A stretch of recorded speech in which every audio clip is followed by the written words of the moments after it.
E aí, gente, tudo bem? Gabriel aqui na voz. Você não nos conhece, mas esse aqui é o podcast Trono de Pipoca, o seu podcast semanal, uma conversa bem bacana sobre cinema e cultura pop em geral, mas mais focado em cinema, né? Esse podcast maravilhoso, ele é hosteado, né? Porque a gente é um host dentro de um podcast, por mim, Gabriel. Eu sou autista, nível 1 de suporte e tenho hiperfoco em cinema. E eu estava pensando em montar esse projeto já há muito tempo, só que eu precisava de um outro maluco para me ajudar, que amasse tanto o cinema como eu amo. E agora eu queria apresentar para vocês o meu querido amigo maravilhoso, que entende muito mais de cinema que eu e gosta muito mais, que é o meu querido amigo Jó. E aí, Jó, se apresente E, para a turma. e aí, Gabi, e aí, galera? Eu sou o Jó. Como o Gabi falou, né? A gente tinha um sonho, mas faltava um outro maluco para poder engatar nessa jornada. Eu também sou apaixonado por cinema desde que eu me entendo por gente. E tenho 24 anos, minha madrinha que trouxe para esse sonho. E eu sou um cara que ama cinema de modo geral, então eu tenho meus gêneros preferidos, né? Mas acabo vendo de tudo um pouco, então eu sou de muito tirar minhas próprias conclusões e tô bem empolgado aí para esse nosso podcast. Ó, antes de a gente entregar o episódio, que o pessoal já deve sacar, porque tem a thumb no Spotify, lembrando, né? Esse episódio ele vai ser semanal. A princípio vai ser toda sexta-feira, às 6 da manhã. Eu já vou liberar para vocês o episódio. A gente vai começar aqui no Spotify. E conforme vocês vão gostando, a gente vai aumentando as plataformas, até que a gente chega no nível máximo, que é a gente ter coragem, né, João, de colocar a nossa cara no YouTube. Fora desse projeto aqui, eu também tenho outro podcast sobre o autismo. Só que, assim, falando para vocês, esse projeto aquece muito meu coração, porque eu nunca imaginei que eu ia conseguir falar sobre esse tema e que existisse outra pessoa que gostasse muito. Porque é aquilo, né, João? Quando a gente fala que a gente gosta de cinema, é porque não é gostar assim, eu gosto de assistir filme igual uma pessoa assim, convencional. Não. A gente está na missão agora de toda semana ir lá no cinema, acompanhar o que está Sim. acontecendo, né? É, Só um segredo, né? A gente já ficou de sair para lugares para assistir algum filme. E já usou Para ver o nível, né, desculpas, Gabi? e para achar desculpas para fazer isso. Só que para comente. Para esse primeiro episódio, gente, que é episódio piloto, a gente já quis dar com os dois pés na porta, cara. Que é trabalhar com um diretor que é maravilhoso, né? Que definiu décadas, que é o nosso querido Christopher Nolan, de Interestelar. Só que esse rapazinho, ele produziu uma trilogia que, meus amigos, é maravilhosa e acredito que mudou a rota de um personagem já muito consolidado. Jó, de que trilogia a gente vai falar hoje, meu amigo? O Cavaleiro das Trevas, de Ha, ha, Christopher ha, ha, Nolan. ha. Isso mesmo, gente. A gente vai falar sobre essa maravilhosa trilogia, né, Jó? Que na verdade a gente vai debater aqui que foi uma construção. Não são três filmes perfeitos, mas é uma crescente muito bacana, né? O Jó, ele defende alguns filmes, eu já bato em outros, assim, né? A gente não chega num consenso, mas a gente entende que existe um crescimento. Sim, foi Aí, engraçado. é, Foi engraçado que a gente foi rever a trilogia, né? é, E é engraçado como a gente pensou que revendo ia ter opiniões muito parecidas, e realmente a gente é, tem muitas opiniões parecidas, só que tem alguns pontos que a gente acabou divergindo, só que isso gerou debate, e isso é o legal da troca, né?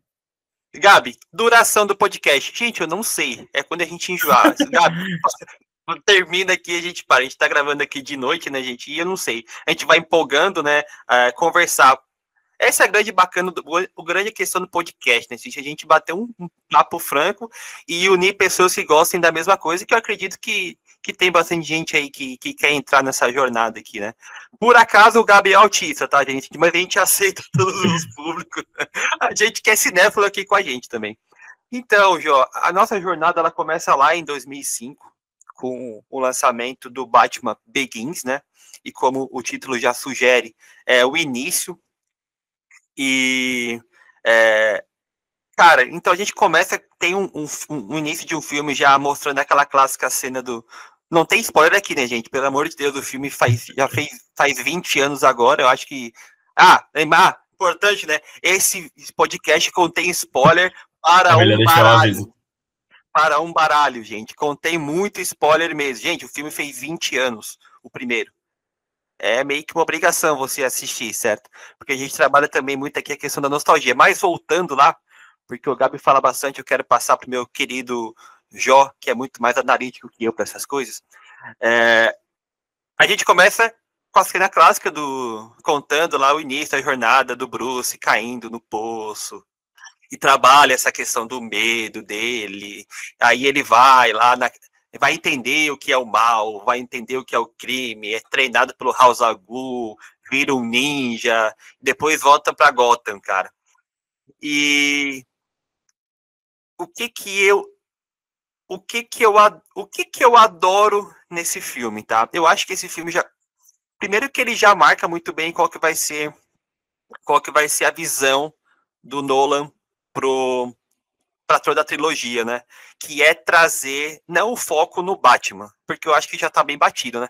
Mas ele constrói uma Gotham muito parecida, acredito, com Nova York, né? Acredito que ela é muito baseada em Nova York, e a visão de uma Gotham que ela é muito maior que o Batman, né? Então é uma Gotham muito corrupta, muito violenta, a polícia não consegue, não tem capacidade humana, não tem capacidade monetária para lutar contra o crime, a polícia em si ela já é corrupta, e aparece, Gabi, né? isso foi Pode me meio que cortar, tá? Isso foi meio que uma promessa do Christopher Nolan lá quando ele estava idealizando essa trilogia, né? Que era trazer um pouco de realismo para essa franquia do universo do Batman. Então, tudo isso eu acho que foi proposital e foi feito de uma forma tão natural que ele acaba quebrando aquela barreira do gênero de super-heróis. É bem apontado, meu amigo, porque esse filme ele marca um gênero para DC, né? Que desde aquela época ela já era, falando aqui na questão de animação, a DC sempre foi muito superior à Marvel quanto a Totalmente. animações, né? Todos os filmes do Batman, desde a série da Jovens Titãs, que passava lá no saudoso SBT, tinha uma qualidade muito superior com a animação, só que eles não tinham acertado com filmes, né? O Batman mesmo, ele sempre teve uma visão muito cartunesca, desde vindo lá do Tim Burton com o primeiro Batman, e teve todo aquele fiasco do Batman com cartão de crédito. o Batman do mercado financeiro, né? Tipo, o Batman da Faria Lima. E não faltava, né? Faltava uma produção que fizesse jus eu sempre vou esquecer o nome do quadrinista, gente, vocês comentem aqui embaixo, que fez o belíssimo Cavaleiro das Trevas, né? Eu sempre esqueço o nome dele, cara. Gabi, eu tô contigo. Eu foco no cinema, agora a origem, mas eu acho que alguma coisa gente, vocês vão Bob Kane, talvez. Não, o Bob Kane é que ajudou a criar, mas o Gabi esqueceu de quem escreveu, quem ajudou a desenhar e a idealizar o quadrinho do Cavaleiro das Trevas. O pessoal vai comentar aqui embaixo, é uma gafe, eu sei, não insultem esse podcast por esquecer, porque assim, qual que é o combinado, tá? A gente não tem roteiro, a gente vê o filme e dá a nossa impressão, que é muitas vezes mais sentimental do que racional. Essa é a proposta de nossa conversa aqui. Mas ele traz de fato, né? O que é o bacana da trilogia Nolan é porque ele já inicia um Batman da vida real, né? Um Batman sofrido, um Batman que ele é fruto de uma Gotham violenta, cara. E como é que tu enxerga todo esse contexto, Jó? Como é que tu enxerga essa criação de personagem, de universo? Cara, eu acho que o Christopher Nolan, ele foi muito certeiro no casting. O responsável ali pelo casting dessa trilogia, agora focando mais no Batman Begins, ele foi muito certeiro em pegar um elenco de peso, que é um elenco que tem, poxa, grandes nomes, o Christian Bale, o Liam Neeson, o Morgan Freeman, Michael Caine, Cara, um elenco espetacular, assim, e fazer a gente imaginar eles na pele desses personagens. Então, eu acho que isso já é um grande acerto por si só. O filme, ele é primoroso, né? Eu considero que o Batman Begins é um dos melhores filmes de origem de super-heróis, assim. Ele trabalha muito bem essa identidade do Batman no mundo real, na vida real, nos dias de hoje, né? Então, o fato de ele iniciar, né, com trazendo esse grande elenco de nomes estrelados e atuações muito boas também, já saiu, digamos assim, lá na frente, na corrida. E lembrando, né, tem Cillian Murphy também fazendo o grande vilão. Não é um grande vilão, mas o Espantalho ele tem uma participação muito ativa, porque o grande vilão Sim, acaba ficando pelo House of Ghul do Liam Neeson e que faz aquela explicando a trama, né, gente, mais ou menos ali, ele vai treinar o Christian Bale, os pais morrem, o Alfred acaba criando ele, e aí ele quer conhecer o crime de verdade, porque ele tá muito com a cabeça de vingança, né? Então ele vai querer entender como é que funciona o crime, e ele viaja o mundo e acaba caindo numa prisão nos confins asiáticos, né? A gente dá a entender que é na Ásia, né? Essa prisão. isso, E House of Ghul, ele acaba convocando ele a participar da Liga das da Liga Sombras, das Sombras. que é tipo um grupinho de ninjas assim e tal, que na verdade são os baitas de um opressores, porque acaba com toda a vila ao entorno, e ele retorna. A Liga É, das Sombras é a justiça na base da matança. É a isso, justiça é com as próprias mãos. olho por olho, dente por dente, né? Perfeito, João, Isso é isso mesmo. aí. E então eles trabalham muito com foco de vingança, só que o Bruce acaba voltando para Gotham para fazer o contrário, né? Ele acaba entendendo de fato que vingança não era o caminho e ele retorna para tomar posse da Wayne Enterprise, porque até aquele momento estava na mão dos acionistas principais ali, né? E aí a gente vai entrar agora numa parte muito bacana que aí sim, o meu, assim, gente, eu gosto muito do Batman Begins porque existe o Cavaleiro das Trevas depois, assim. Então eu aceito que precisava ter esse início e começa e me cativa muito mais a Gotham em si, aquela construção. Eu enxergo toda a trilogia como mais um filme que lembra muito o Scorsese em filmes de máfia, que me lembra muito Poderoso Chefão, porque a construção desse universo mafioso ela é muito boa. Eu enxergo como um filme policial que tem o Batman participando, assim. O universo ele é muito mais grandioso que o personagem principal, né? E, cara, agora, quando entra na vestimenta, até hoje, tá? Minha opinião, até hoje é o melhor traje no cinema do Batman. Talvez o último agora com o nosso querido Edward ali, ele melhorou bastante, ele ficou legal também. Mas, É o meu cara, preferido, Gabi, o do Edward.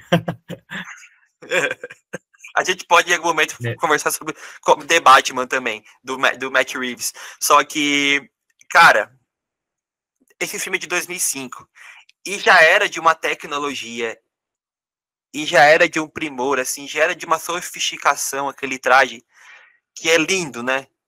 Lembrando, né, Jó, quem faz esse traje é o Fox, que trabalha no setor, na divisão de Isso. tecnologia da Wayne Enterprise, e é toda a ideia do traje é ser um traje, sei lá, guerras modernas, meio militar, Realista, assim, né? o exoesqueleto, cara.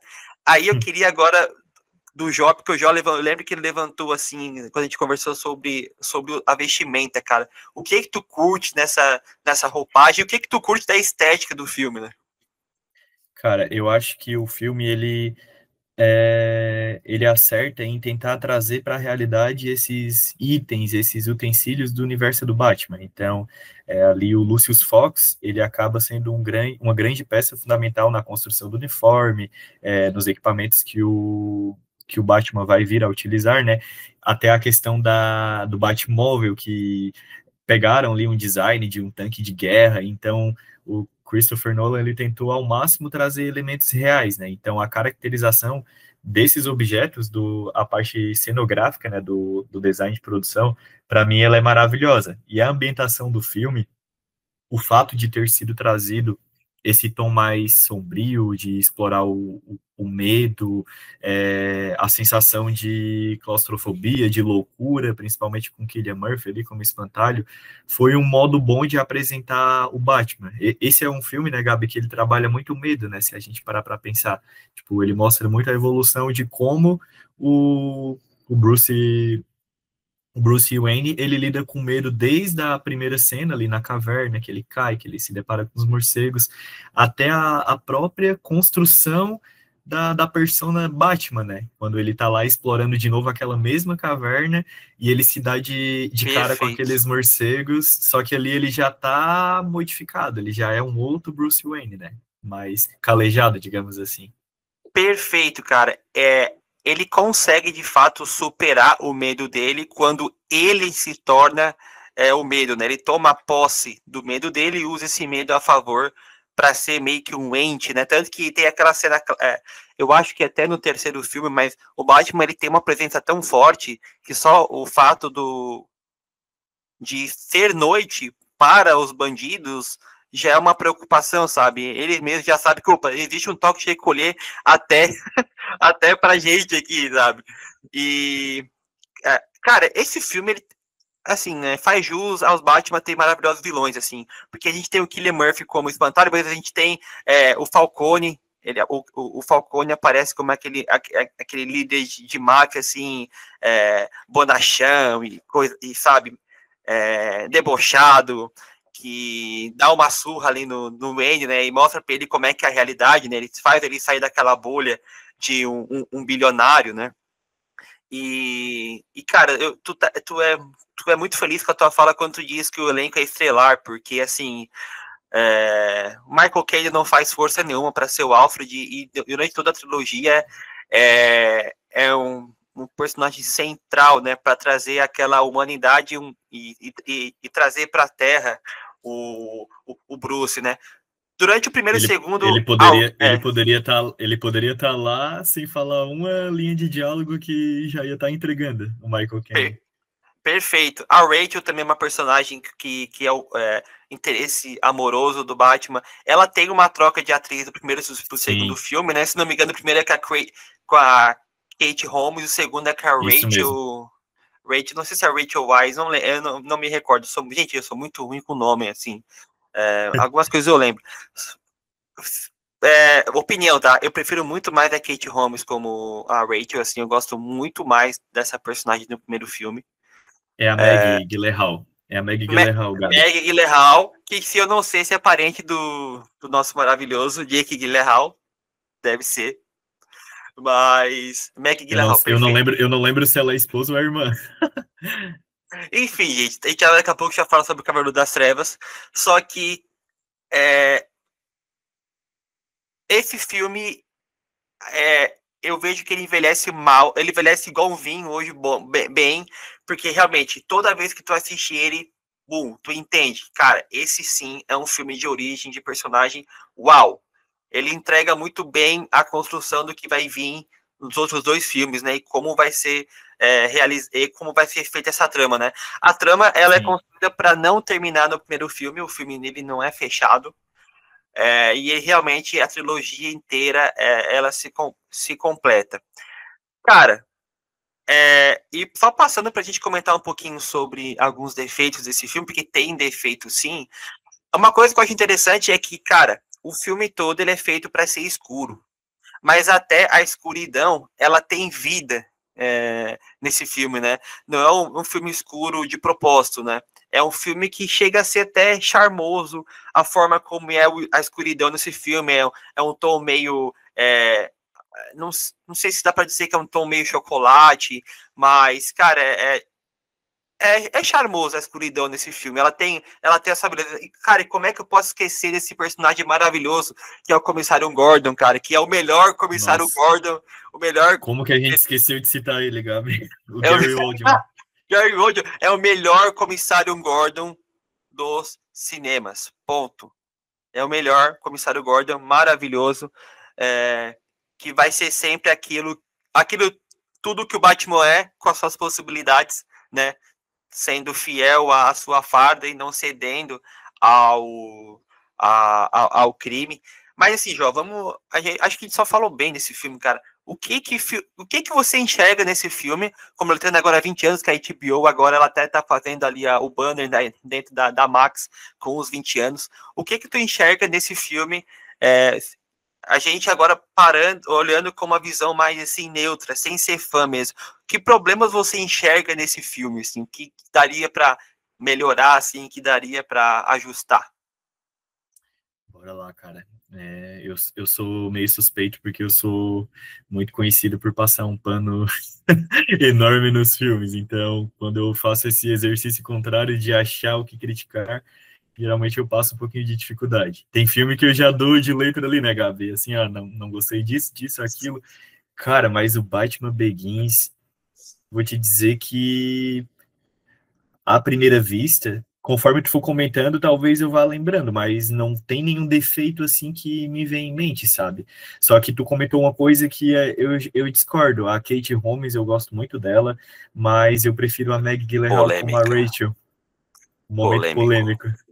Eu sou time Maggie Gyllenhaal, porque eu acho que a personagem da Rachel, como ela tá ali inserida, né, como assistente de promotora, envolvida na politicagem, no meio do envolvimento com tráfico, o Carmine Falcone ali, eu acho que a Maggie Gyllenhaal, ela entrega melhor a sagacidade da personagem. Eu imagino mais a Maggie Gyllenhaal batendo de frente ali, encarando a bandidagem, botando a cara para tapa, do que a Kate Holmes, porque a Kate Holmes eu não acho que ela atuou mal, só que ela passa muito a sensação de menininha, inocente. Então talvez, não sei se isso pode ser considerado um defeito do filme para mim, mas eu acho que a atuação da atriz não entregou o que o Christopher Nolan queria com a personagem, o que foi corrigido no filme seguinte. Cara, agora a minha opinião, ela ficou... Eu já não sei mais do que eu acredito, ela ficou muito mexida, assim, gente. Foram ótimos pontos do meu roster maravilhoso. Agora, tá, uma coisa eu acho que tu vai concordar, cara, é que assim, se o filme focasse somente no Espantalho como vilão, eu acho que ele teria um potencial maior. Por quê? O House Agu, ele não passa tanto medo assim, tá ligado? Ele não tem nenhum superpoder. Ele é um ninja que joga um cheirinho lá venenoso. Saca? Eu vi de novo Cheirinho o esse filme que foi desenvolvido por quem? pelo Dr. Crane e pelo nosso querido Espantalho. Exatamente. Cara, tipo assim, cara, eu acho que se eu pegasse o filme, tirasse ele da equação e focasse de um lado a máfia, já basta. E o Espantalho, porque o Espantalho é um personagem que ele tá em toda a trilogia, ele é uma das únicas constantes, né? Se a gente for parar pra pensar. Cara, não tem força. Tanto que como é que o Bruce mata o Hazagul? Mano, ele mete um metrô no mano ali e foda-se, sabe? Tipo, lembrando, a gente fala palavrão sim nesse podcast, ele é nosso, o Spotify não derruba e vai rolar palavrão sim. A gente não vai exagerar também, mas pode ser que role um foda-se, sei lá, a gente não é palavrão também, azar. Mas, cara, eu acho que isso, tipo, eu acho que era tanta gente boa pra juntar, assim, tanta história boa pra colocar no filme só que tu tinha que escolher. Mas, cara, eu com certeza eu excluiria o House of Ghoul como vilão, porque ele não tem toda essa potência. E a gente vai entender que só não fica tão ruim não ter um vilão bom no primeiro filme, porque a gente tem um puta vilão no segundo, né? Uma força da natureza. E aí, cara, mas sabe uma coisa que eu acho que faz o Ra's al Ghul ficar mais fraco, Gabi? É que eu acho que o Christopher Nolan estava muito preocupado em passar essa construção do Batman. Então, comparando os três filmes, né, que a gente vai falar um pouco dos outros depois, o Batman Begins é o filme mais do Batman possível dessa trilogia. Ele foca muito no Bruce Wayne, no Batman em si. Então, eu acho que tudo que está ao redor deles acabam ficando um pouco como coadjuvante, mas eu concordo contigo, se talvez tivesse ali um foco em um dos vilões, ou no Espantalho, ou no Ra's al Ghul, ia talvez dar um destaque mais memorável. Cara, e Aí o que que acontece, né, gente? No final do filme, né, a gente tem um puta. A gente chama cliffhanger, né? Que é tipo essa. A gente faz um gancho mesmo, né, a gente engancha pro próximo filme. Que, cara, é o Jim Gordon falando assim, ó, seguinte, tem um cara aí que ele não liga pra nada, ele não liga pra dinheiro, ele só quer fazer o caos e ele deixa uma marca registrada na cena do crime, que é o nosso famoso card do baralho ali, o Coringa, né? Até engraçado na dublagem, que daí tá escrito ali Joker, aí o Batman não fala nada, mas daí o dublador vai lá e fala, Coringa. É, lembrando, né, gente, todo filme que a gente assiste aqui, a gente vê na língua original, até pra gente ter a melhor experiência possível. Nada contra a nossa dublagem, porque a dublagem brasileira é das melhores do mundo. Só que conforme você vai envelhecendo, você vai vendo que o filme na língua original acaba sendo melhor mesmo, tá, gente? Mas isso sem grilo. Importante é a gente ver filme, né? Não, não importa como. E, cara, aí termina o filme. Ele tá falando de 2005, né? Cara, o Gabi, filme... uma pode falar. curiosidade. Esse filme foi lançado, isso eu vi recentemente, foi lançado no dia do meu aniversário, 15 de junho de Aí, 2005. nossa, A, gente, a ligação sendo construída. não, cara, no meu documento aqui tem só o ano aqui, cara. Que genial, cara. Olha que presentão. E a gente tá hoje falando 20 anos depois dessa obra-prima. E aí, gente, cara, o que acontece? O filme termina. Gente, o filme é em 2005. 3 anos depois, pra gente descobrir o que raios é aquele vilão, né? Porque o Batman só fala assim: o Coringa, tá bom, eu vou investigar. E, cara, vamos pensar assim, né? Esse ato aí de 2005 a 2008, como é que a gente vai agora fazer o Cavaleiros? E lembrando, né, gente, toda a trilogia ela tem uma trilha sonora que a gente também se esqueceu de comentar, do magnífico, Nossa, bem do, lembrado.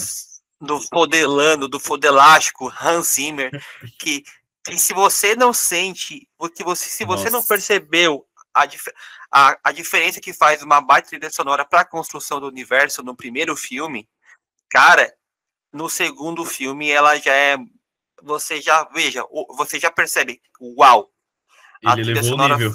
elevou o nível. E aí, meu amigo, a gente agora entra no que eu considero, até hoje, cara, o melhor filme de super-herói já feito. O melhor filme de máfia já feito. Me desculpa, Scorsese, me desculpa, Francis Ford. Caraca. Me desculpa, olha que eu vou dizer, você é polêmico aí com os velhos que vão ver esse episódio Polêmico, aqui, né? polêmico. Saudosista. Me desculpe, Poderoso Chefão, me desculpe, Coppola.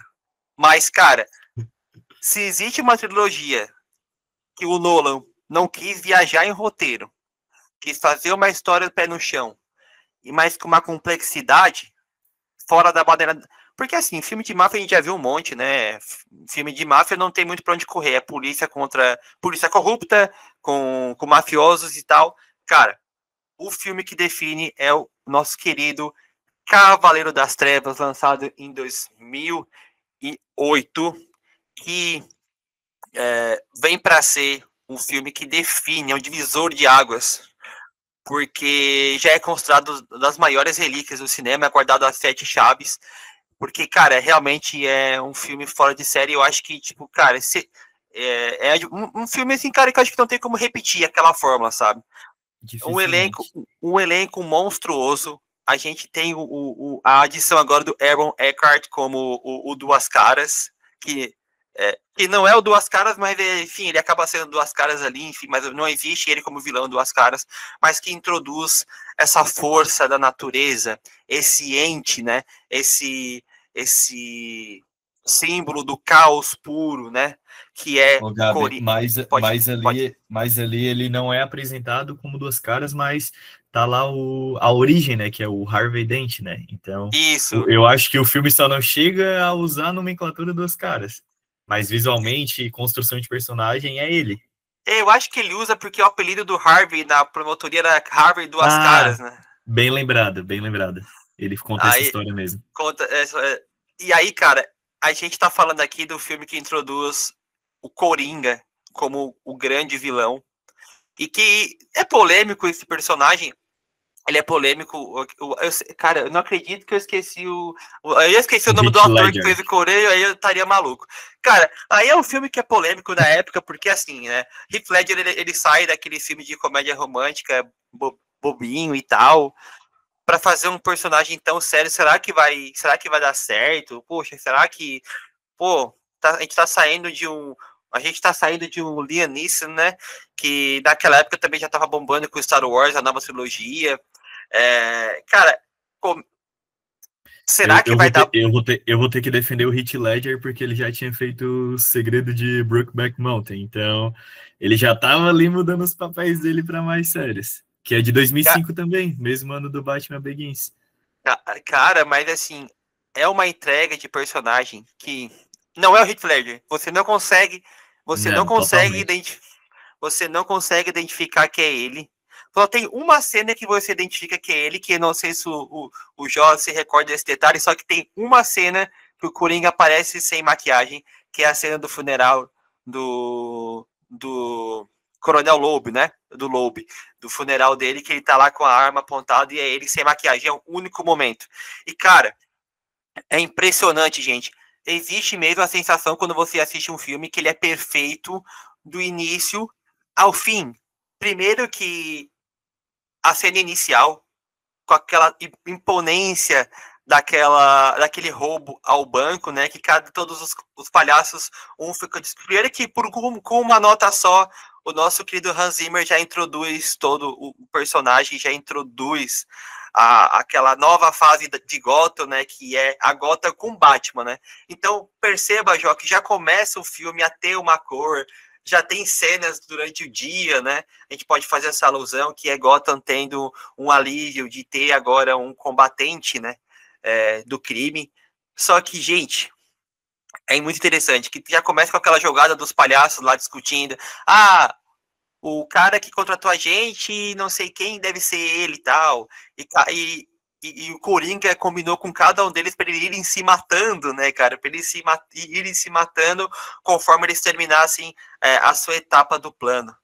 E a gente tem a apresentação do personagem, né, lá, aquela cena icônica lá, quem que você está esperando, né, o motorista quem que você mata, né, eu mato o motorista do ônibus, como assim? Aí o ônibus aparece ali e acaba apresentando esse personagem com a sua maquiagem que ela não é muito assustadora, cara, mas ela mistura meio um caráter militar, né, com as Ela acaba sendo cicatrizes. real, né? Parece algo bem no improviso, né? Só botou a mão na cara, mexeu ali, E passou a sombra. você levantou um ponto interessante. É meio que assim, ó, cara, eu preciso me cobrir, eu vou me pintar como eu posso, eu vou pintar meu cabelo como eu posso. Só que ele faz de um jeito tão grotesco, gente, que. E, João, por favor, me corte, porque senão vai ficar o monólogo do Gabi aqui. A gente sabe como é que o Gabi gosta de falar, né, gente? Você pode cortar o Gabi assim a todo momento, pelo amor de Deus, me corte, assim. Porque senão esse filme, pra mim, olha, se eu pudesse, eu via uma vez por mês. Só que, cara, aí, meu amigo, não sei se você concorda, mas aí o filme, ele é do Coringa, assim. Ele é do Coringa. Ah, concordo totalmente. É um filme que ele. O foco dele agora, eu vejo que o Christopher Nolan, ele focou tanto o Begins no Bruce Wayne para nesse ele focar no Coringa. Então, isso é um ponto muito bom desse filme, porque ele não precisa introduzir mais os personagens, ele precisa introduzir agora os novos antagonistas, né? Então, ele vai introduzir ali o Coringa e vai introduzir o Harvey Dent, digamos assim. E isso é muito bom para a história, porque, como a gente viu no Begins, é preciso realmente um bom filme, um bom tempo, com bastante qualidade para tu realmente conhecer aquele personagem, o que que motiva ele, o que que assusta ele, quais os medos, enfim. E o fato de a gente já ter esse universo estabelecido, a ambientação, torna tudo muito mais fácil para poder arriscar numa história que ela vai apresentar novos personagens e ela vai tomar decisões importantes. Até, Gabi, lembrei agora que a gente esqueceu de falar, cara, os roteiristas desse filme, dessa trilogia, né? Essa dupla de irmãos nunca acertou É, tanto, né? Eu sou apaixonado pelo Jonathan Nolan, né? Eu te falei já. que é Ele o fez. irmão do Christopher É, Nolan. ele assina basicamente, acho que todos os roteiros do Nolan, e ele faz um trabalho tocante com acho que ele faz aquele Manchester. Não é Manchester, mas é aquele filme de drama, cara. Você diz de escrever Ele ou é de o quem atuar mesmo? não, que ele escreve, que daí o filme quem faz é o irmão do Ben Affleck. Tá, o Cassie Affleck. Cassie Affleck, ele faz um drama que é roteirizado pelo Jonathan, agora eu esqueci, cara. Mas é esse mesmo, é Manchester by the Sea, alguma coisa do tipo. Não, Manchester by the Sea é um filme horroroso do Johnny Depp com a nossa Troquei. querida, com a nossa querida a Lara Croft, que é a Gabi esqueceu, mas vamos voltar aqui para a trilogia. Mas só tudo isso para dizer que, cara, esses irmãos realmente, cara, eles são maravilhosos, mas eu acho que o João vai concordar. Não tem um filme mais fácil de entender que ele já montar. É complexo, mas é fácil de entender do que a trilogia Batman, porque depois eles vão dar uma viajada com Tenet e tal, e acertam demais com o Interestelar, que com certeza é um dos próximos filmes que a gente vai discutir aqui, porque é outro acerto fenomenal. Só que voltando aqui para o Cavaleiro das Trevas, cara, a gente tem já um Batman, vamos dizer assim, né? Eu acho que já é metade de carreira, né? Já é um Batman mais cansado, já é um Batman mais sofrido, né? E, e retorna o espantalho do Cillian Murphy na cena genial da van branca lá, né? Que daí tem todos os Batman lá que querem ajudar o Batman, e até ele zoa. O que você tem de especial diferente de nós? Eu não uso roupas de rocker, né? Até ele faz essa brincadeira com eles. E introduz, muda a Rachel, como o Jó lembra, a Maggie A Maggie Gyllenhaal. Gyllenhaal, maravilhosa. Ela é, ela, ela vira a Rachel, e aí o filme não tem nenhuma preocupação e não tem nenhum espanto em trocar, porque, enfim, foi uma troca, trocou 6 por meia dúzia, né? Enfim, foi uma escolha muito boa. E cara, a sensação, não sei, vamos falar de. Acho que esse filme a gente pode falar muito com sensação, por sensação, tá? Esse filme eu vi com 8 anos de idade em 2008. Em 2008 eu vi esse filme. Criança, gente, nada a ver. A minha mãe me levou, vai até o filme do Batman. O filme bem leve, graças a Deus. O filme do Batman aqui. Vamos lá. Na época eu não entendi nada, não entendia. Obviamente não tinha como entender a grandiosidade desse filme. Mas, cara, o que eu sinto desse filme é como é fácil gostar do Coringa, né? Como é fácil gostar desse vilão, porque não justificando a psicopatia dele, né, gente? Mas, tipo assim, ó, ele meio que consegue jogar de uma forma muito dual com o Batman, né?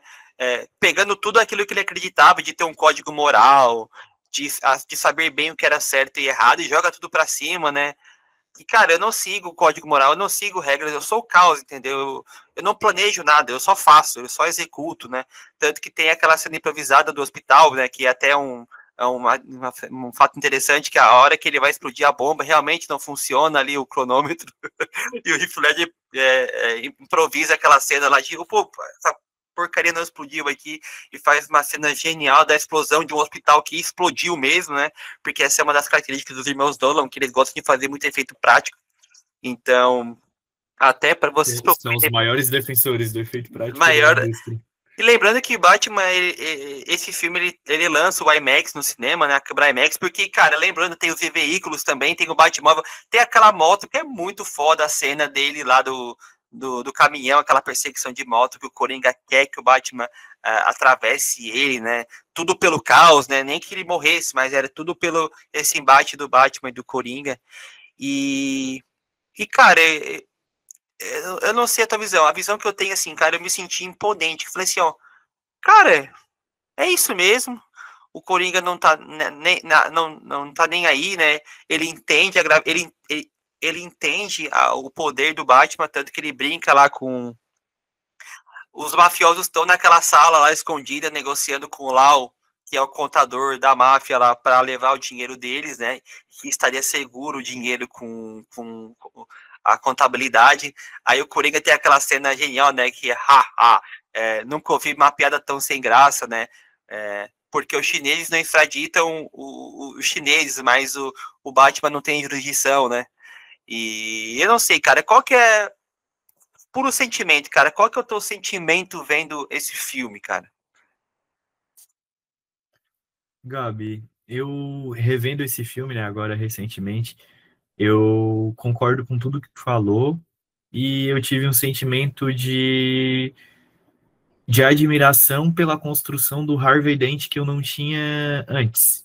Eu acho muito legal como a gente vê ele como um símbolo de esperança, só que legal, porque o Batman é um vigilante, né? Então, o Harvey Dent, ele tá ali na promotoria, ele tá em constante ascensão no meio político, ele tá aprendendo muita gente da máfia, ele tá trazendo resultados para Gotham, e até ele fica conhecido ali como o Cavaleiro Branco, né? Enquanto o Batman, o Isso. Cavaleiro das Trevas, tendo um contraponto, né? E revendo esse filme, eu vi como a escrita desse personagem ela é tão boa e tudo que acontece em relacionado a ele, a morte da spoiler, a morte da Rachel mais adiante no filme, cara, tudo é tão bem construído que eu ganhei um brilho a mais, assim. Tipo, eu acho que esse filme ele soube trabalhar muito bem a dualidade de vilões, digamos assim, que o primeiro filme não conseguiu, que é no primeiro com Ra's al Ghul e o Espantalho e esse com Duas Caras e o Coringa. Claro, né, sem sombra de dúvidas, o Coringa é o maior destaque, mas eu diria que o Harvey Dent ele tá logo ali embaixo, frouxo, sabe? Mas eu tive essa sensação enorme e também eu senti, né, nesse filme que ficou muito bem definido, né, o que o Nolan ele quis trazer, que é a questão do caos. Enquanto o primeiro ele trazia muito a questão do medo como um tema central a ser abordado, esse eu acho que ele traz muito a questão do caos, né? Então, como tu falou, o Batman ele quebra ali as questões morais dele, né? O Coringa ele não liga para o dinheiro, ele não Não tem quer nenhuma, né? ele não tem uma história de origem, ele fala uma história de origem para qualquer um, ele apenas quer Ele danificar o apenas é, mundo. né? Ele apenas é. E como E ele ele até. diz, como ele fala numa cena que me marcou bastante, eu não lembro exatamente em qual momento, que ele diz pro Batman que os dois são vistos da mesma forma. Os dois são figuras fantasiadas, os dois são figuras que as pessoas temem, apesar de que o Batman ele até tem uma certa admiração, né? Mas que é uma linha bem tênue entre a aceitação do Batman e a aceitação do Coringa, né? Ainda mais quando a gente bota em consideração o trabalho do Harvey Dent no filme, né? Que o pessoal vê que cria uma esperança em relação à justiça, né? Cara, eu acho muito legal tu trazer esse ponto, porque eu acho que o convencional da crítica especializada, né, cara? E a gente não é crítico, tá, gente? A gente é muito palpiteiro, a gente não tem nada de É, críticas. a gente é crítico amador, A gente é crítico crítico caseiro. muito, muito amador, gente. É o tanto que o Oscar, quando a gente transmitir, vai ser assim, ó, gostei, nossa, genial, amei, é isso aí. Mas, cara, é que é tipo, é aquele negócio, o que difere o Batman do Coringa, sabe? Ter um mínimo de código de conduta moral? Ok. Mas até eu lembro a cena que você fala, é aquela cena maravilhosa lá do interrogatório, né?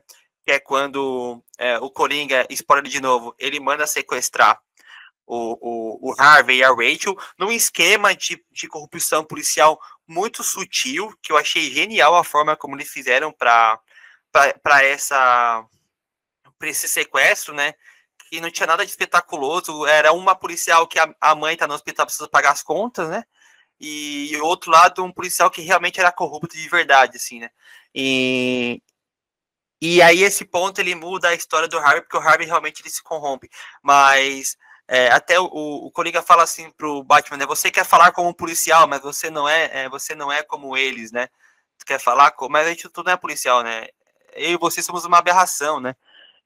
Eu pensava em te matar, só que agora eu vi que você me completa, né? Tipo, é um yin yang, né?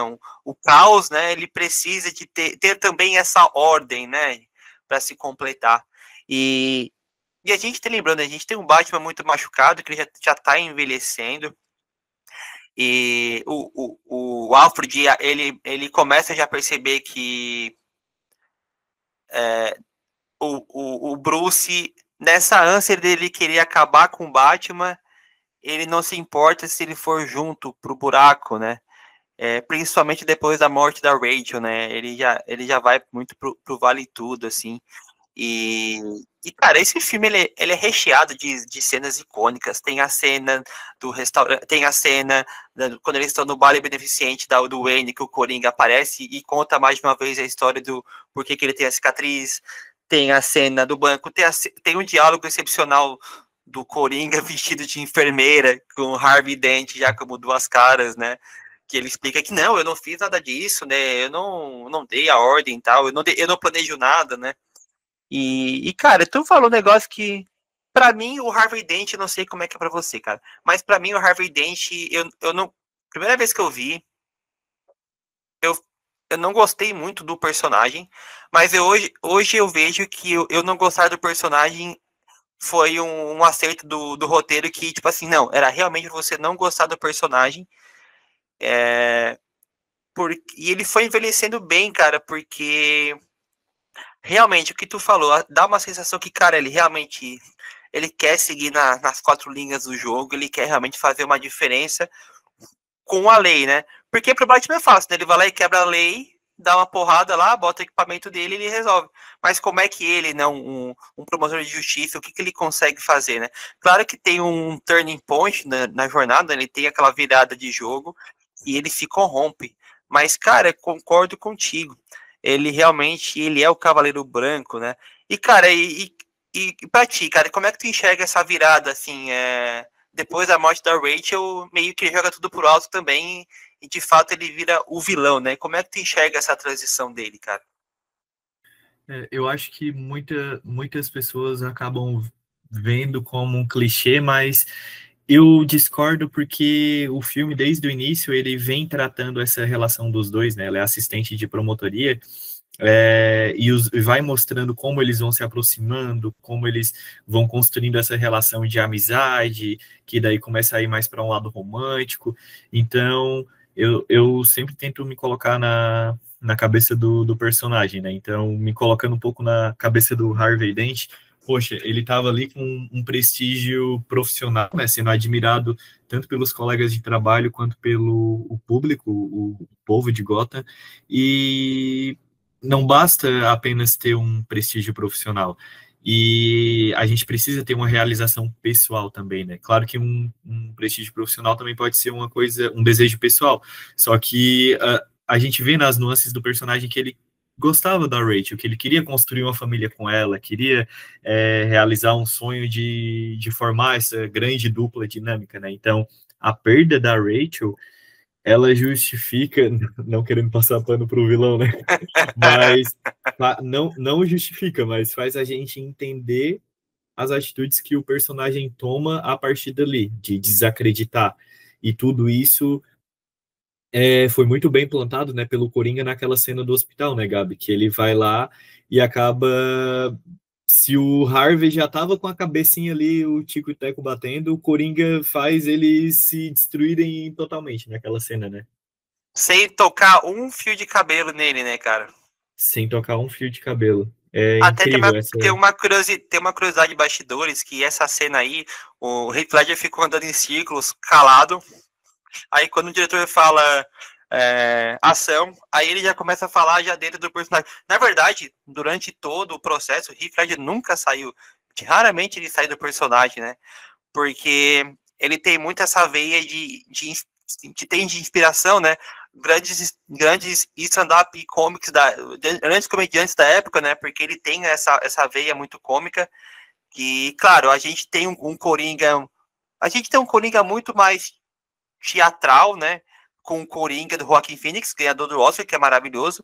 Eu acho que, assim, existe um Coringa de cinema, né? Um dramático, que é o Joaquin Phoenix, com o Coringa de 2019. Só que a gente tem o Coringa vilão, o mal encarnado, que é esse Coringa do Heath Ledger, e que é icônico. Não tem, cara, desculpa, gente, não tem como repetir a fórmula. Tanto o cara acabou dando a vida para fazer esse personagem, sabe? Não tem como.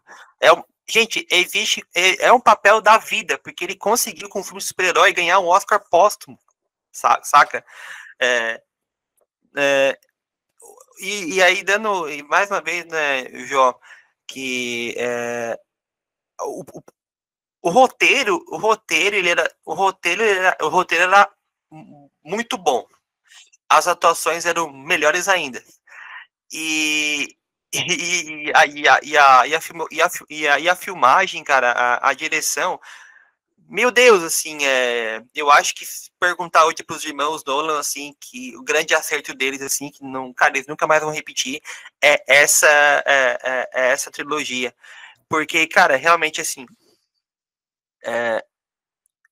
na minha visão, aí o Jó discorda de mim, para mim, o Cavaleiro das Trevas, ele é o ápice, assim, é o ápice mesmo. Porque depois a gente vai ter a finalização dessa saga com o Cavaleiro das Trevas Ressurge. Então, cara, a gente tem. Aí é que interessante, cara. Na época Mas que eu vi. eu concordo contigo que é o ápice, Gabi. Eu só acho que o filme ele só é o que é porque ele teve uma boa base, que é o Batman Begins. Eu acho Então, que se ele fosse, esse é até um ponto que a gente conversou nos bastidores, né, polêmico.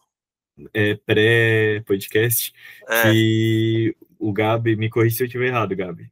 Tu entende que o filme O Cavaleiro das Trevas, ele é tão bom, ele é tão primoroso que ele funciona por si só. É isso, né? Eu tinha esquecido isso aí. Eu defendo essa E, tese mesmo. e eu já defendi a tese de que o filme ele funciona por si só porque ele teve uma ótima base, uma ótima construção de personagens. Porque eu penso que se não existisse hoje o Batman Begins e o Cavaleiro das Trevas Ressurge, e esse filme fosse isolado, ele ia ser um ótimo filme, não tiro esse mérito, só que ele ia ser um filme ruim no sentido de construção de personagens, porque a gente não ia o filme não trabalha a origem do Batman porque ela já foi trabalhada anteriormente. Então ia ser um filme que ele ia ter muitas falhas, muitos furos. Por isso que eu vejo muito a trilogia do Nolan como uma coisa só, como 3 filmes que contam uma grande história. Eu acho que se for, né, para se for para dizer que um filme existiria sozinho sem afetar a qualidade, afetar o julgamento, seria o Batman Begins, porque é o primeiro, que daí já introduz. Se existisse só Cara. o Begins, eu acho que beleza, mas se existisse só o Ressurge ou o Cavaleiro das Trevas, ia faltar alguma coisa. Meus amigos, isso se chama ganhar no argumento, né? Lembra, o meu amigo Jó, não lembro se ele comentou, mas ele vem da área jurídica e ele é muito melhor de argumento que eu. E eu comprei esse argumento, eu desfaço a minha tese, realmente. Precisava ter um filme mediano, que é o Begins, pro o Cavaleiro das Trevas crescer. Aí, cara, mas aí a gente pode. Mas aí, cara, aí vai vir o terceiro e a gente vai. Aí talvez a gente concorde mais assim mesmo, nos problemas que tem no terceiro filme. Porque, cara, assim, o filme, a gente tá falando de um filme de 2008, cara, mas é um filme que ele envelheceu. Ele envelhece muito bem, cara, até hoje, assim, a forma como ele é feito, gravada. Não dá a sensação que é um filme datado de 2008, porque já existem filmes daquela época que a gente já consegue verificar uma datação, né? Lembrando que. Aí me corrige, mas Speed Racer também é dessa época. Tem uns filmes assim que bem testzão Ficam que já datados. que ficam datados. Só que, cara, não, cara, é uma qualidade primorosa, porque também já tem já inseriu uma tecnologia do IMAX, que aí não foi superada ainda é usada hoje. E a trilha sonora magnífica, né? E a gente termina o Cavaleiro das Trevas, na verdade, Jó, não sei se você parou pra pensar isso, que acredito que o plano original não era parar com o Coringa ali, né, cara? Obviamente finalizou, porque o Heath Ledger acabou falecendo, só que termina com o Coringa preso depois daquele... O filme é tão grandioso que ele arruma um acerto do filme, tá? Eu não vou botar defeitos, se tu quiser colocar defeito nesse filme, você coloca. Você coloca aqui assim. Gente, aqui é 50-50, sabe? O Jó, você bote o defeito que você quiser no filme, que eu acho que não existe. Só que o filme ele é tão grandioso, porque daí ele tem vilões muito bons, ele consegue ter tempo em 2 horas e 40, ali, 2 horas de bolinha, para trabalhar muito bem cada um dos vilões. E ele arruma espaço para trazer ainda um debate filosófico e Nossa, de ética e moral isso é muito com, a, bom mesmo. com aquela cena lá Da decisão do, da bomba, né? da bomba, cara, sabe? Do nada, daí, vamos lidar com esse dilema ainda. Dilema de invasão de privacidade com aquele super computador do Batman que investiga, que consegue ter acesso a todas as linhas de comunicação, né? E, cara, Para relembrar a galera, né, Gabi, essa cena que a gente está comentando, ela tá ali praticamente nos minutos finais do filme. no último, na parte, no último ato do filme, aí, não, na última parte, né? E o Coringa, ele anuncia, né, que eles estão evacuando a cidade ali e tem dois barcos, um barco com presos, o pessoal do presídio de Gotham, e um outro barco com a população. Então, pessoas do bem, digamos assim, né, os civis, né? E o Coringa anuncia que ambos os barcos têm uma bomba instalada e que o controle que detona a bomba está num barco oposto. Então, por exemplo, no barco dos civis comuns, tá o controle que explodiria a bomba do barco dos presos. E aí fica um dilema muito grande, como o Gabi falou, né? A gente fica muito aflito com essa situação, porque, poxa, é uma situação realmente muito difícil, né? E eu não lembro, Gabi, me corrige se eu tô errado. O spoiler, né, galera? Ninguém apertou o botão. E Ambos o Coringa. jogaram. E o Coringa promete que se ninguém apertasse o botão, ia morrer todo mundo, né? Porque ele ia explodir todos os barcos, né? E aí eu não E, lembro, agora me corrija se eu tô errado, Gabi, mas eu não lembro se eles falam, né? O Coringa tinha prometido isso, apertem ou ambos vão explodir. Ninguém apertou nada. Só que eu acho que se, por exemplo, os presos apertassem pensando que ia explodir o dos civis, iria explodir ah, os do presos. Eu não lembro se o filme entrega isso, entrega como que ia ser feito, mas eu acho muito que ia ser isso, sabe? Porque sim, isso traduz muito o caos que o Coringa quer passar. Tu lembra de ter é, falado? acho que não, cara. E isso, perfeito. Aí, como tu definiu lá no início dessa fase da Árvore das Trevas, é o filme do caos. Porque, assim, ó, quando você acha que você tá entendendo, você tá identificando que o Coringa, ele quer se prostrar como uma nova classe de criminosos, né? Ele quer dar uma classe de criminosos mais sofisticada para Gotham. Quando você entende assim, não, mas ele tem uma lógica, ele tem um sentido de ser, ele realmente ele quer ser só um novo, ele só quer ser um tipo diferente de bandido. Ele vai lá e queima todo o dinheiro da máfia, porque ele não quer dinheiro, sabe? Ele queima ele queima o dinheiro na frente daquele mafioso russo, ele queima tudo. E o Alfred, ele sintetiza muito bem o Coringa com aquela analogia dos criminosos que roubam joias, né? Que ele fala, às vezes a pessoa só quer ver o circo, alguns homens só querem ver o circo pegar fogo. E é isso, cara. Não tentem. O roteiro é tão foda que, assim, cara, ele te leva num caminho de compreensão do Coringa, só que no fim, cara, é assim, ó, não. Não é essa a proposta que eu tenho aqui. Não tente entender o Coringa. Sinta o Coringa, né? Sinta essa força da natureza. E a gente tenta, né? Durante boa parte do filme a gente vai tentando, e mesmo na última cena a gente tá tentando, só que é como tu falou, ele não é para ser entendido. Ele é só para É, causar, é para queimar tudo, tocar o terror. e ele não se preocupa com nada. Ele só quer saber se ele vai conseguir incomodar o Batman e gerar essa aflição ou não, sabe? E aí, cara, Uma decisão, e pode falar.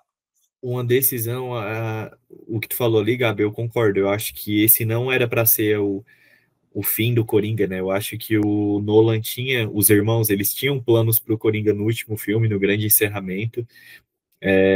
Só que, ignorando esse fato, né, que o Coringa, pela morte do Heath Ledger, não apareceu no terceiro filme, a decisão do roteiro de finalizar o filme da forma que foi finalizada, eu acho ela muito corajosa. Ela é muito audaciosa, porque a gente vê como até os bonzinhos, né? Ali a gente pega o Gordon e o Batman, eles criam uma mentira Ah, verdade, finaliza, é isso mesmo, como finaliza. Lembra pra nós, ó, como é que finaliza ali a trama, por gentileza? O Harvey Dent, que agora tá como duas caras, né? Metade do rosto queimado por causa dos explosivos que o Coringa tinha colocado. Ele acaba sequestrando a família do Gordon, né, a mãe, a esposa dele e os dois filhos, porque ele culpa o Gordon pela morte da Rachel, né? Ele culpa o Gordon, ele culpa o Batman, ele tá revoltado ali, ele tá consumido pelo ódio, né? Então, ele, assim como as outras mortes, ele vem decidindo na sorte quem ele mata ou não. Ele pirou de vez, assim, né? E aí, numa cena que eles estão no mesmo local em que a Rachel morreu, o Batman ele acaba conseguindo intervir nessa tentativa de assassinato do duas caras da família do Gordon. Ele queria que o Gordon visse, queria que ele escolhesse quem ele amava mais para ele matar. Tipo, gente, eu imagino o Gabi lá em 2008, criança assistindo isso. Tipo, qualquer criança assistindo isso. Não, esse filme não é infantil. Não, E não. aí o Batman chega, intervém e eu entendi no filme que não foi proposital, né? Mas o Harvey acaba morrendo, porque ele cai ali de uma plataforma meio alta. Então era uma altura que não teria como sobreviver, né? Do jeito que ele caiu ali. Apesar do nosso Batman, querido Batman, ter sobrevivido, né? Porque ele já tem um preparo maior. E aí o Gordon e o Batman, eles têm uma conversa super rápida de concordar que quem matou o Harvey Dent foi o Batman. E eles escondem todo esse surto, toda essa histeria do Harvey Dent em prol de manter a ordem que já foi tão testada durante todo o filme. Então eu vejo que Sim. é uma forma, um último raio de esperança de eles tentarem fazer o pessoal não surtar, porque o filme inteiro ele é o puro caos. É caos atrás de caos. Então, essa foi uma última tentativa de manter essa ordem através de uma grande mentira. Então, a gente vê como, de certa forma, até os heróis da história, eles acabaram sendo corrompidos por toda essa questão envolvendo Coringa, envolvendo Duas Caras. Então, o roteiro fazer isso no final, de o Batman, ele corre, gente, ele é caçado, é polícia, é Uhum. cachorro, é carro, todo mundo vai atrás dele, ele é o vilão, ele matou o Cavaleiro Branco de Gotham. Eu acho isso muito corajoso, é muito legal mesmo, assim. Perfeito, cara, porque esse gancho aí é pro terceiro filme que, cara, a distância entre cada um deles foi até grande, porque o terceiro filme é lá de 2012, né, e 4 anos de diferença para finalizar a trilogia, que ela também veio com uma nova polêmica, porque daí ela traz a nossa querida Anne Hathaway escalada como Mulher Gato, que também foi muito, Maravilhosa. muito criticada na época, Não e acredito, eu não lembrava desse detalhe. Ela foi. o Gabi, na época, eu lembro que eu comprei um Blu-ray da trilogia que vinha, tipo, de colecionador, vinha um livrinho, assim, explicando toda a história. Eu lembro que na época do Cavaleiro das Trevas também tinha um álbum de figurinhas da Panini, que era maravilhoso o álbum. E em 2012, o Nolan finaliza a trilogia que eu acho que é... Eu acho que é um dos três filmes, tá? É o único que realmente ele não envelhece bem, por também ele errar igual o primeiro filme, que é dar foco num vilão que não tem muita relevância, assim.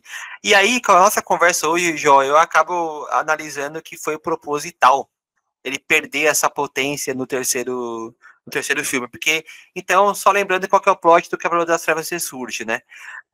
Ele se passa 8 anos depois do Cavaleiro das Trevas, o Harvey Dent ele é colocado como um herói, um patrimônio de Gotham. Existe a lei Harvey Dent que combate mais fortemente a máfia. Eles conseguem acabar com as máfias em Gotham.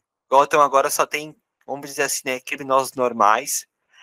Tanto que rola aquela brincadeira, né? Para que tanta proteção agora, né? Estamos em um momento de paz, né? Não, a gente não está mais em guerra. O Batman some nesse universo aí. E, e, e essa mentira, né, contada, essa mentira combinada, né, Jó, vai consumindo o comissário Gordon durante todo o filme, né, porque, cara, ele é obrigado a esconder do mundo que o Cavaleiro Branco sequestrou o filme dele, sabe? E, E esse filme todo é sobre mesmo, aqui até tá anotado, né, sobre dor e redenção, porque é um Batman todo quebrado, todo fudido, todo aposentado, tendo que voltar para lutar, Jó, contra qual vilão? Quem que é o vilão da vez, né, cara? Quem que tá aparecendo aí, cara? O nosso incrível Tom Hardy interpretando o Bane, que teve que usar a botinha para ficar alto porque não tinha altura suficiente. E que não dava pra ouvir porra nenhuma, né? Não dava pra ouvir merda. Os efeitos sonoros da voz, ô Gabi, mas, cara, é engraçado, né? Como o Cavaleiro das Trevas de 2008 ele eleva a régua tão lá em cima que o Cavaleiro das Trevas ressurge, ele acaba não propositalmente diminuindo essa expectativa que a gente tava. Ele acaba, tipo, caindo, sabe? Só que eu discordo de ti porque eu acho que não foi proposital. Eu acho que a ideia, né, da trilogia em si era uma construção gradual de ápice, sabe? Então, o primeiro é uma boa base, com medo como principal foco. O segundo filme com Coringa, o Caos e o Coringa era para ser já um filme top, que é levar a régua lá em cima. E o terceiro, ao meu ver, os irmãos eles pretendiam encerrar com chave de ouro para ser o melhor filme da trilogia, porque não entra na minha cabeça que os criadores, né, nesse caso o Christopher Nolan, iria querer fazer propositalmente um filme abaixo do filme anterior. Eu acho que a ideia é sempre que o próximo filme seja melhor. Tu acha, então, que foi tipo assim, ó, puta merda, o cara morreu. Agora, o que nós vamos fazer? Cara, pensando agora, né, se o Heath Ledger tivesse vivo, talvez tudo fosse diferente. Tens noção disso? Talvez Tenho, tudo tenha cara. sido diferente. Só Eu que acho que esse filme ele é. acaba caindo na maldição das trilogias, que até a gente conversou sobre, né, que filmes que têm um ótimo começo, uma continuação maravilhosa, e aí um terceiro filme morninho ali, meio ameno, não é ruim, mas também não é uau. A gente cita aqui, né, O Poderoso Chefão, De Volta para o Futuro, que mais? Me ajuda. Divertidamente. Continuações, né? Divertidamente 2. Divertidamente. Tá. Esse aí é para Procurando o um outro Dory. podcast. Mas enfim, eu acho que Continuação. esse filme caiu nessa maldição, sabe? Mas eu acho que o Nolan, ele tinha na cabeça dele esse filme ia ser o ápice do ápice da trilogia. Putz, cara, agora tu me deixa. Eu fiquei puto com essa informação, porque, cara, agora revendo, é, é um filme que ele é preguiçoso. Ele se torna preguiçoso, né? E, claro, porque isso se maqueia um pouco, porque os irmãos eles elevam a filmagem aqui, os efeitos práticos a outro nível. Aquela cena inicial do avião lá, ela é genial, né? Tem aquela fatídica frase, eles não entendem por que você vai dar um tiro num cara e depois jogar ele do avião, né? Tipo, aquela frase do Bane, que o Tom Hardy ele se esforça demais, cara. E fica muito bom o Bane, ele se esforça, assim, para entregar um personagem único, autêntico, que também ele fica irreconhecível. Eu não consigo dizer que é o Tom Hardy, ele fica irreconhecível, assim. Só que, cara, é, é aquela sensação, o filme inteiro dá a sensação que falta alguma coisa, né? Porque a Mulher Gato ela é maravilhosa, a Anne Hathaway trazendo mais aquele lado, não é um lado sexualizado, né? A gente tem as últimas Mulher Gato que traz mais para esse lado, mas ela se vende muito bem como uma ladra mesmo, que o sonho dela, na verdade, é ter aquele dispositivo para apagar a memória, ela não é uma pessoa má, né? E só, cara, só que daí o filme caga quando ele bota sempre esqueci o nome dela, não sei se é a Thalia, não lembro, A sempre esqueço Thalia. o nome. Thalia algo. Cara, tipo, que acaba sendo a filha do Ra's al Ghul, né? Ah, cara, mas assim, não tem, porra, ela não tem força nenhuma pra comandar ser o vilão do filme, sabe? Eu acho que esse é o grande defeito desse filme, sendo bem honesto contigo. E pior que a atriz, ela é maravilhosa, que é a Marion Cotillard. Mas, Cara, não sei o que deu nela. A atuação dela tá fraca. Aquela É, cena da morte dela, pelo nossa! amor de Deus. Até os dois não tem química. O Christian Bale e ela tem aquela cena. Enfim, a cena De de sexo lá, romance. um romance muito sem graça, né? Porque assim, cara, olha. Cara, eu acho que agora faz muito sentido que esse filme não era planejado para ser assim. Porque aquele grande dilema no segundo filme do Alfred, não entregando o bilhete para ele, da decisão da Rachel de não casar com ele é resolvido de uma forma muito jogada nesse terceiro filme e acaba, tipo, querendo todo o peso dramático, sabe? Sim, isso eu Foi assim, considero que ó. não, que foi um erro eles terem trazido essa trama de volta. Ah, cara. Porra, Eu acho que tipo, ela deveria ter sido mantida só no segundo filme mesmo. isso, deixava em aberto mesmo. Porque daí a cena foi assim, né? O Alfred entrega pra ele: Ai, você não me entregou esse bilhete aqui. Tô triste com você. Não quero mais que você trabalhe comigo. E fica tipo uma birrinha de bilionário, sabe? Perdeu toda aquela carga dramática que tinha no segundo filme. Por isso, cara, que eu acho que, cara, tipo assim, ó, mano, a gente é obrigado a encerrar essa trilogia. Vamos focar agora em qualidade técnica e vamos trabalhar com o roteiro que a gente tem, irmão. Vamos trazer o Bane, que, tipo, não. O Bane realista do Tom Hardy é muito bom, porque ele tem cenas maravilhosas. O dilema do poço ali, ele é muito legal. Dá uma sensação muito triste mesmo, o poço ali, essa noção de liberdade e tal. Todo aquele tribunal de Gotham, que é mais uma vez o espantalho comandando, fica muito bom. É, a gente tem a sensação mesmo de um Batman cansado e machucado, assim, né? Que ele já tá mais velho mesmo. E quando ele tenta retornar, tu vê assim, cara, que foda é ele voltando ativa. Eu vi no cinema também esse. Na verdade, eu tinha visto em casa, na época eu tinha visto em casa. Ele tinha saído antes, daquele jeito que a gente conhece o filme, já tinha saído antes. Não vou fazer propaganda aqui, mas já tinha saído antes o filme daquele jeito que você conhece. O E famoso. Não, não vamos é, o, falar, não vamos falar. o Pratos do Caribe lá. Aí eu vi no cinema e, cara, mesmo assim, ver na tela grande, ele melhorou um pouco a experiência. Mas é que eu tava muito ainda na cabeça com Cavaleiro das Trevas, assim. Aí eu acho que o filme ele só melhora quando você lança uma versão 4K e que melhora a imagem. Mas, cara, ah, eles inserirem a ideia de uma bomba atômica lá, o Dr. Pavel lá, que é aquele russo lá, o filme ele só fica bom porque ele amontoa grandes cenas, né? Então tem aquela cena maravilhosa do estádio se demolindo, tem a cena maravilhosa do caos em Gotham, que é os prisioneiros saindo, né?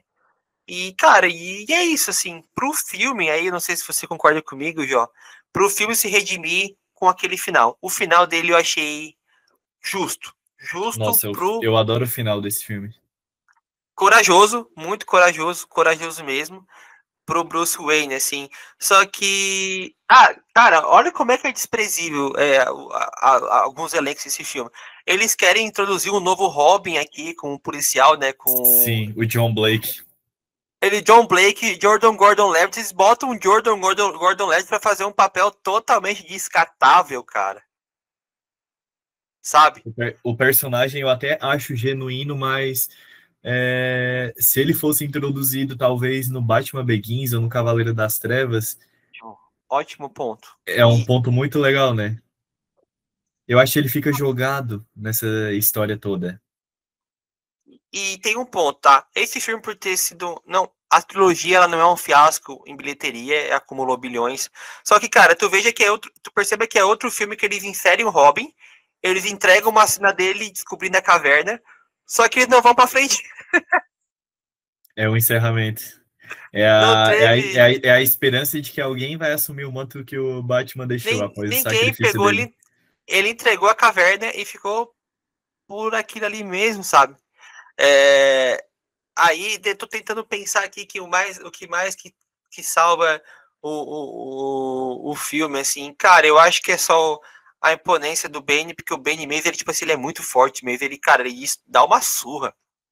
Aquela cena todas as cenas que envolvem o subterrâneo são geniais, né? Porque realmente eles fazem uma cidade ali dentro de trabalho informal. E só que é isso, o filme ele vive de grandes cenas, assim, de grandes construções, mas não tem grandes falas, não tem diálogos muito amarrados, assim. É um filme assim. O Jonathan, tipo assim, ó, cara, tá bom, o que tem da gaveta aí pra encerrar o Batman? Ah, cara, eu tenho esse rascunho aqui, caso desse errado, esse é meu plano B. O Cavaleiro das Trevas Ressurge, na verdade, ele é um grande plano B, né, cara? Que a única ideia genial que o Jonathan teve foi fazer aquele final, foi bem original mesmo. Mas e é isso, cara, é isso que ele entrega daí, Jó. Conte-me para o público aqui como é que é o final dessa trilogia e como é que ela encerra, cara. O nosso querido, amado Batman se sacrifica para salvar Gotham e aí acaba, se eu não me engano, ele leva ali a bomba, né, para o meio do oceano para ela ser explodida. E ali, né, convenhamos, né, Gabi? Dificilmente alguém sairia vivo dessa situação, mas a gente acredita no nosso Batmanzinho. A gente sabe que ele tem o jeito para tudo. E aí ele é dado como morto, né? Ele vira uma lenda viva para Gotham, como um grande salvador de Gotham. E aí ele finalmente tem o tão almejado sonho dele de realização pessoal. Até eu acho que a gente consegue fazer um paralelo legal com o Harvey Dent, porque o Harvey Dent perdeu o amor da vida dele e acabou se sucumbindo à loucura e se tornando duas caras. O amor da vida dele, a Rachel, né? Que por coincidência também é o amor da vida do Bruce Wayne. E o Bruce também perdeu o amor da vida dele. E mesmo ele tendo isso colocado em xeque, ele não sucumbiu à loucura. Ele flertou ali com desistir, largar tudo, mas ele ainda assim manteve o caráter, né? O compromisso dele com a cidade, o lado heróico dele vivo, e acabou não se rendendo a isso. Então, o final eu acho muito bonito, porque a gente vê que o Bruce, agora a gente deixando um pouco de lado o Batman, né? O Bruce Wayne, ele é uma pessoa melancólica, ele é uma pessoa que falta algo nela, né? Falta uma realização. E eu acho que ele queria uma família normal. No fundo, ele queria casar com a Rachel, ele queria a mesma coisa que o Harvey Dent queria. Só que ele acabou assumindo um compromisso que era muito maior que ele, né? Que já fugiu da figura Bruce Wayne. E o fato de ele poder finalmente dar atenção para esse lado após esse sacrifício, né? Como ele é dado como morto no final, eu acho muito bonito, muito corajoso a última cena, né? Ser realmente os dois, ele e a Selena Kyle, numa cidade na Itália, em algum lugar da Europa ali, tomando um cafezinho e vivendo, sabe? Como desconhecidos, como pessoas anônimas, sendo felizes. E aí o nosso querido Alfred acenando de longe e ficando feliz em ver o amigo finalmente sendo feliz.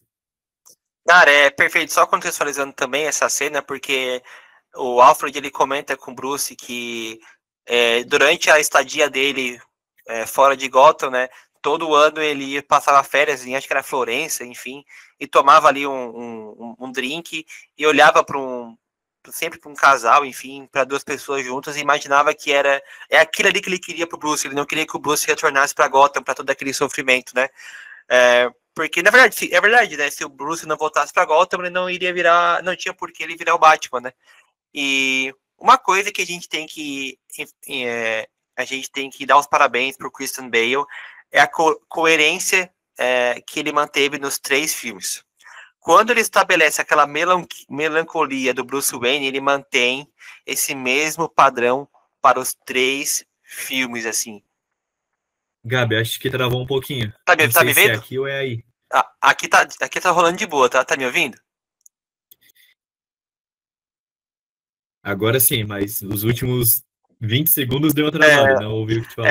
Tava falando da coerência que o Christian Bale trouxe pro personagem nos 3 filmes, né? Que quando ele estabeleceu aquela melancolia dele, ele manteve aquele mesmo semblante, aquele mesmo olhar nos 3 filmes.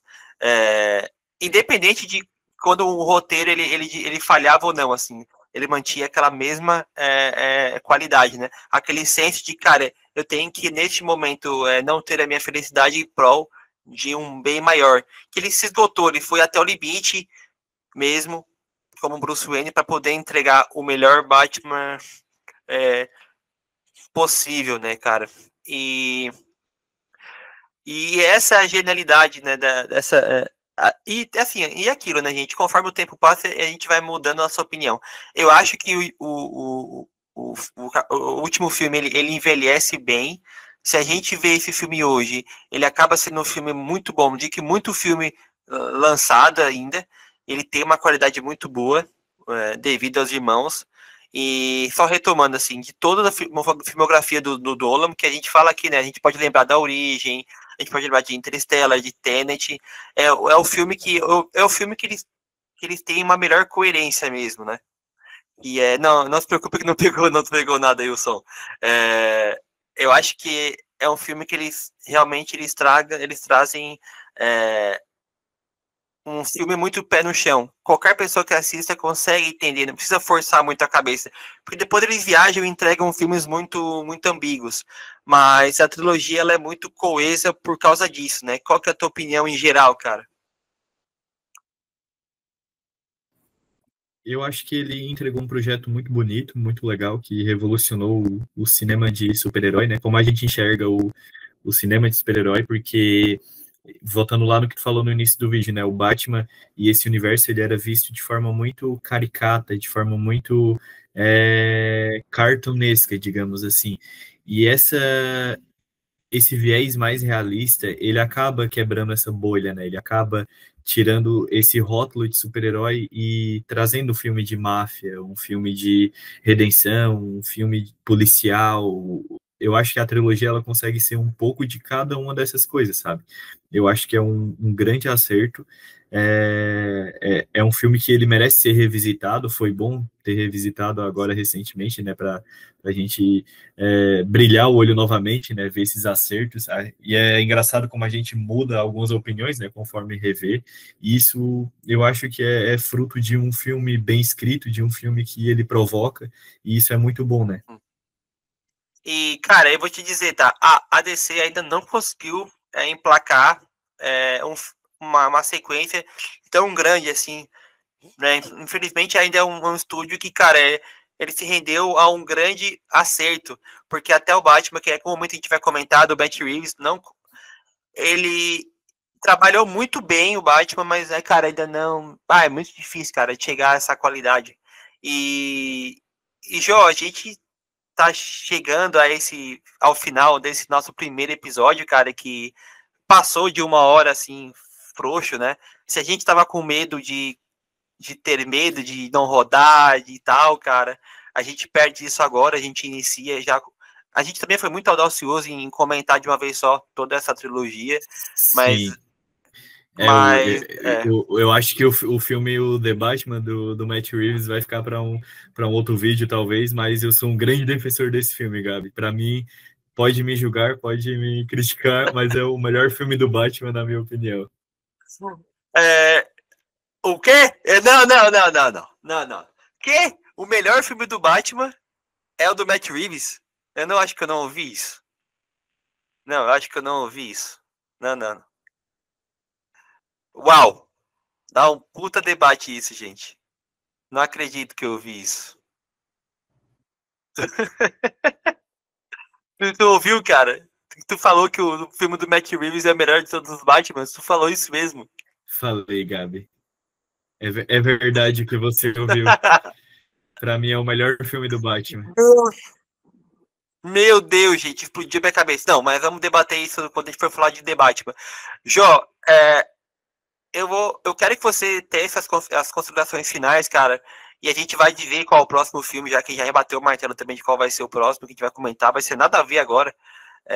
Mas, cara, eu quero em tua impressão com esse início de projeto, de coração, cara, o que tu tá sentindo? Abra para nós o teu peito, porque o nosso projeto aqui, ele tá nascendo hoje, gente, ele não tem prazo para acabar, né? Episódio de de tantos outros que virão.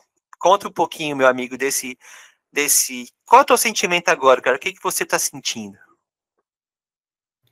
Cara, meu sentimento agora é de felicidade, porque eu nunca ia imaginar fazendo um podcast, tanto que até Foi muito é em cima algo da que hora, né, cara? é algo que dá de ver, né? Como tu já tem o teu outro podcast, é algo que tu domina muito, então o fato de tu já ter esse contato com esse universo tranquiliza, então eu fico um pouco mais tranquilo em relação a isso, porque realmente dá um nervosismo, né? Tanto que a gente combinou, né, de focar primeiro nos áudios para depois mostrar o visual, e eu tô sentindo felicidade, cara. Eu acho muito legal como a gente conversa, né? É muito top ter um amigo que também é apaixonado, é louco por cinema, igual a gente, né? Porque uma coisa, como tu falou, né? É gostar de cinema, de ir ver um filme aleatório, porque quer muito ver aquele filme. E outra coisa é ir toda semana no cinema, A gente ver o vai filme. toda semana no cinema. Cara, a gente é maluco, é maluco. É uma parte do salário toda direta pro cinema. A gente vai, Então, cara. E aqui na nossa. Continua, cara, que eu tô até me emocionando assim mesmo, cara. Porra, que do e caralho. aí, e é muito diferente, é outra categoria. Então, eu tô muito feliz com isso, é muito legal, né? É reconfortante. E é uma nuance que eu nunca me imaginaria fazendo um podcast sozinho. Então, talvez eu possa dizer eu queria, né? Eu já flertei com produções de conteúdo voltado para o cinema, só que não vingou, sabe? Eu até cheguei a criar uma conta no TikTok e gravei uns vídeos, mas eram vídeos que eu considero hoje que, não vou dizer que são ruins, mas eram um pouco engessados, porque eu me prendia muito a roteiro, a muita questão de edição. Então, o podcast, como a gente combinou desde o início que ia ser algo mais livre, algo mais dinâmico, de certa forma isso tranquiliza, porque acaba saindo muito sentimento, muito do coração. Então, é algo que está muito legal, assim, que eu estou gostando bastante. Cara, eu abrindo um pouco o meu coração e fazendo uma homenagem a meu querido amigo. O Jó é um amigo muito especial para mim hoje em dia. E eu conheci há pouco tempo, mas até o negócio que ele já comentou, parece que a gente se conhece há muito, muito tempo, e eu não duvido disso. E, cara, a gente conversando assim, eu não. A minha prima, que é nossa amiga em comum, ela comentou assim: Ah, Gabi, eu tenho um guri que gosta da mesma coisa de ver filme igual você. Eu falei assim: Ó, tá bom, né? Ok. Gosta de ver filme. Mas não, realmente, o Jó se empolga mesmo pra ir no cinema, sabe? É tipo, não sei, gente, parece um negócio meio banal, né, cara, ter ir no cinema. Só que o ir ao cinema ainda, né, é um negócio que cativa, né, cara, é um negócio que aproxima e que traz sentimentos diferentes, né, que provocativos, né, do que mais a gente tem do ser humano. Tanto que nosso cinema aqui da cidade, ele tem um problema muito grande que ele não passa muito filme legendado, né, ele tem uma prioridade para filmes dublados. Mas mesmo assim, o Jó tá fazendo mudar essa concepção de, cara, o importante é a gente ver o filme no cinema. Cara, assim, é uma companhia magnífica, é um amigo do coração cara, eu me sinto muito. Ele falou que é porque eu tenho experiência em podcast, mas, cara, se a gente não tem pessoas que estão tendo a mesma sinergia, não vai, assim. E já estão aqui dando quase, não sei, passou de 1 hora e pouca já, e fluiu demais, gente. E vocês esperem que não tem muito formato, cara. Não vai muito evoluir mais que isso, tá, gente? A gente vai continuar nesse formato, mas é porque a gente precisava de um espaço para poder falar do que a gente gostava e de praxe ou ter gente para escutar, né? A gente inicia no Spotify, vai para o YouTube, mas, cara, a gente quer que se aproxime, porque tem uma quantidade infinita de filmes. Então, antes de tudo, eu queria agradecer a meu co-hoster de coração. Obrigado, João, por topar isso. Assim, já era uma parada que o pessoal tinha me pedido para eu fazer, só que eu já não ia querer fazer sozinho mesmo. E eu vou dar um spoiler, gente. Agora, o próximo episódio da semana que vem vai ser um filme que o Jó ama e que eu vou ter o prazer de rever, que é o nosso querido La La Land de 2016. Maravilhoso, filmão. Aquele o musical, meio não musical, com a Emma Watson, né? Emma Stone. Emma Stone, Emma Watson é a Hermione, tudo parecido. E com o nosso Ryan Gosling, né? Ryan Gosling e Emma Stone num musical que não é musical, que é ganhador de Oscar, mas é um filme que vai tocar nos nossos corações, assim, e a gente vai tentar entregar um episódio muito, muito sincero.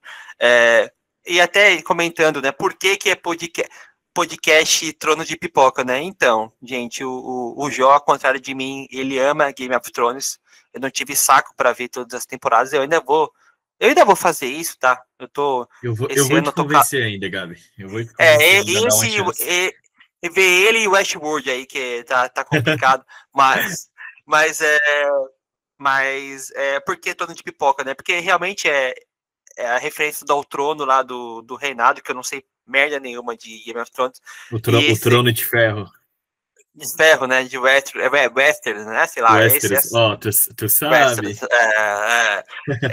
E, e esse jogo, essa questão mesmo de as pipocas ali e tal, e a gente fez essa jogada.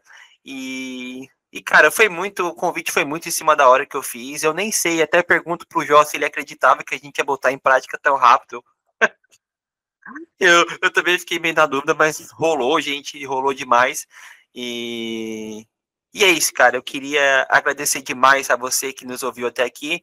O nosso podcast Trono de Pipoca, que com uma conversa, um papo descontraído sobre cinema, toda sexta-feira, às 6 horas da manhã no Spotify. E amanhã já vai estar. O Gabi Maluco vai terminar aqui, vai editar correndo para vocês, né? Porque a gente tem que entregar para o nosso público, né? Quando um não poder participar, o outro vai entregar. E é isso mesmo, né? Que é importante a gente entregar esse conteúdo semanal, porque tem nicho. Eu quero que você aí, cinéfilo de plantão, você que se acha estranho, né? Que não tem a sua turma que gosta de ir no cinema, curta conosco, porque a gente tem assim, gente. A gente ainda vai falar de muito filme antigo, mas pode ser que a gente volte a falar de um filme que a gente viu na semana, né, dos lançamentos, que a gente está vendo certeza. basicamente. A gente tá vendo basicamente tudo. A gente teve que ver aquela bomba do Tron Ares aí semana passada, enfim, mas a gente Aquela bomba que nem foi tão bomba assim.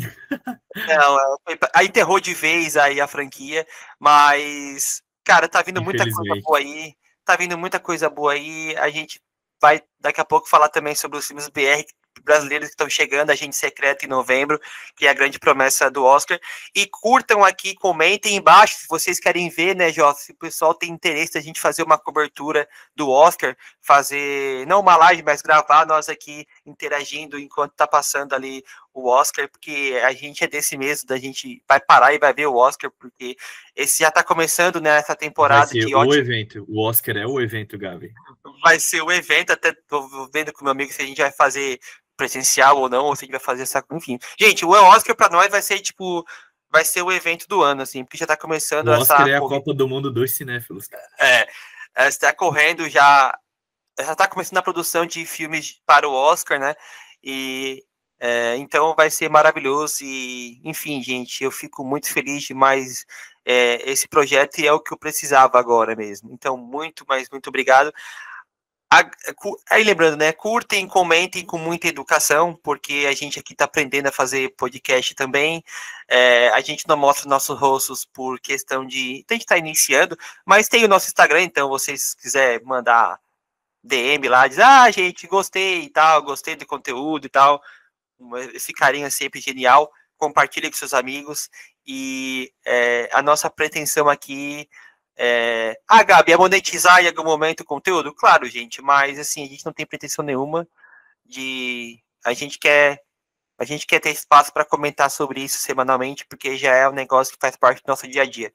Mas o Gabi já falou demais e aqui a gente se despede até semana que vem e a gente entrega então hoje esse episódio especial com o Cavaleiro das Trevas do Nolan. Tchau, tchau, gente, até mais.